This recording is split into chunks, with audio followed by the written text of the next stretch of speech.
Hey everyone, it's Nick with Savemyplant. It's December 4th, 2011. In the thick of fall, and it feels like winter. Last night it was 40 degrees. I think even lower than that. It was freezing, man. Come outside and just big old clouds of smoke, fog. I don't know what you call it. But I'll go ahead and just show you guys the garden. Show you guys how it's doing. So I went ahead. If you notice, I pulled up the squash. It was towards its end. It wasn't producing anything anymore. I was getting a lot of female flowers, but no males. Weird. So I was like, I was tired of watching them just not, actually produce. And succulent. This one is starting to flower. It's pretty cool. You can see that. It's a little alien-like. Let's see if I can get there we go. See the little stripes on it? It's pretty cool. It looks like a tree. And it started off just that tiny right there. So these are all volunteers from this big one. So it's probably going to be full of them. It's going to look like a succulent tree patch. Alright, my other succulents over here are doing pretty good. The black rose is doing well. I gotta figure out the name of these two. And that's just some aloe in the back. And the banana leaves are coming in nicely. Don't have to do much for those. The more you water them, the more they grow. And the hay, the straw. Hey, I got straw. Little straw hay joke. And there inside there's an afterglow succulent right there. Finally found it. Found the name of it. Very cool. Oh, and now it's getting cold. My fire plant is turning red. So the colder it is, the more red that's going to become. So we'll see how it looks in December. Another afterglow, and this one has tons of flowers on it still, so that's cool. Once the night temperatures start getting a couple freezing, if it drops below 30 or get into the 30s, I usually bring my potted succulents in. The unpotted ones, what I'll do is either I use my row covers and pack some hay in there. If the cold is consistent for longer than 2 days, maybe you'll start noticing damage to it, like it starts to turn really dark brown blackish color. That's not healthy. That's just from the cold. You can look at it as I don't know, frostbite. It does get cold here. Okay, another afterglow. It's amazing, these all came from one that started off that size, and it just kept on producing more, and I just spread them out every year, and now I have a lot of them. Onto the plot. My turnip egg whites are coming in nicely. Spinach is coming in quite well. Still needs to thin them. I thinned them once and filled right back in. Arugula. I tasted a couple of these today. I had some neighbors over, they tried a few, and they said it was very peppery, best arugula they had. That's a very sad looking Roma. You can see there's a lot of damage, a lot of snail damage. Green leaf is coming in nicely. Small patch, but it's coming. And if you can see, there's a couple carrots. I don't know if they're actually going to turn into carrots or get any from it, but I hope so. We'll plant some more seeds and see what happens. I've learned that this area gets absolutely zero sun. Zero. So I'm surprised anything is going right now. The red leaf is coming in nicely, and some more green leaf. Here we have some more turnips. So obviously the turnips do well, so that's a good sign. So I have a lot more turnip seeds I can plant. And you can see that little egg right there. Itty bitty. That's coming in.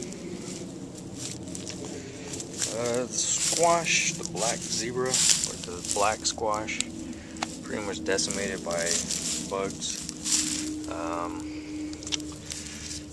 My cabbage, it's pretty much getting eaten up too. And another squash I planted. You know, these aren't growing much, they're tiny.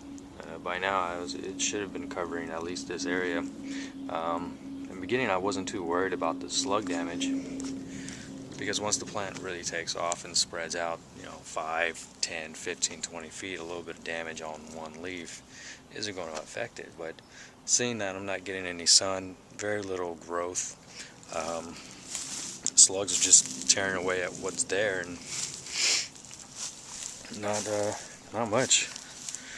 So next year, note to self: do not plant squash over on this side, and go with the turnip, spinach, arugula. Those all do well.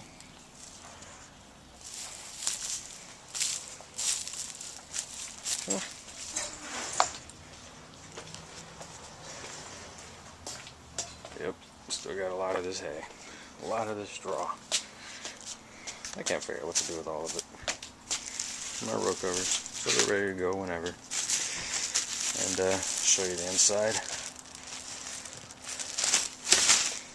So I just used my tomato cages and the braces, and constructed just this little frame. And I used some of the clips and held it on, and it worked very well. Let's see, let me just set it right up. That's perfect. Plenty of space. Yeah. And you can always pack hay inside there. So, make straw. Hay, straw, hay. Alright, chilies. Still got some super chilies coming in. Very nice. Thyme is doing well. My Greek basil, that's done. It's just froze overnight. Thai basil. As you can see, got plenty of habaneros. Or are these super chill Caribbeans? Yeah, I think these are the Caribbeans. But look at all those puppies. They're still coming in strong. Not many green ones left. Oh, there's a green one. Oh wow. This one's actually covered in them. Oh, that's cool. Oh, and a couple bell peppers. They don't look like bell peppers, huh? There we go. Yeah. Tiny. Still edible. Strawberries. Needs to be a whole bunch of strawberries here. Now look at it. It's starting to finally poke through the straw. See? And this is a good 3 inches, 4 inches deep of straw all the way down to the ground, completely covering it, and they're coming up. So that's even having that is excellent, because what happens is in spring when they start to grow, strawberries aren't on the ground. They grow and lay on top of the straw. So you got some banana peppers coming in. There's another one right there. That's cool. And my cayenne, surprisingly enough, I still got cayenne coming. I mean, it's pretty much towards the end, but yeah, who can say I got cayenne growing in November? I can. Alright. To the lemon tree, finally getting lemons. They're starting to ripen.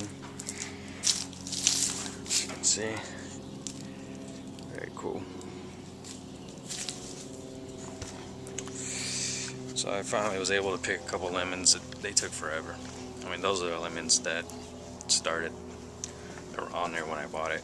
So, and those are finally ripening. There's a couple new ones that came in. Also new blossoms. So that's pretty good.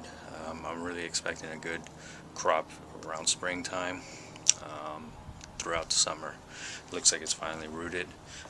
Go ahead and fertilize that around January, February-ish.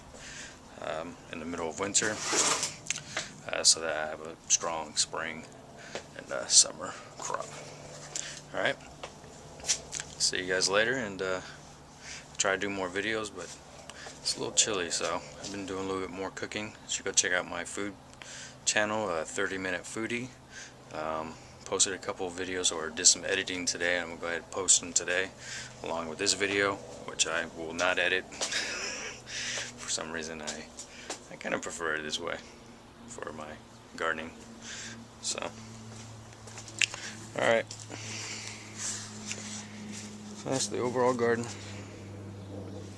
Tons of hay, and it's I have this down because it helps keep the soil warm, keeps it moist, and doesn't pull nitrogen out of the soil like wood chips do. Since it's dormant, I want to just keep it dormant.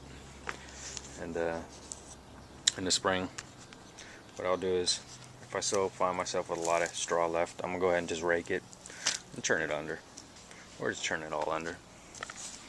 It's not gonna hurt it, it's organic. Alright, peace.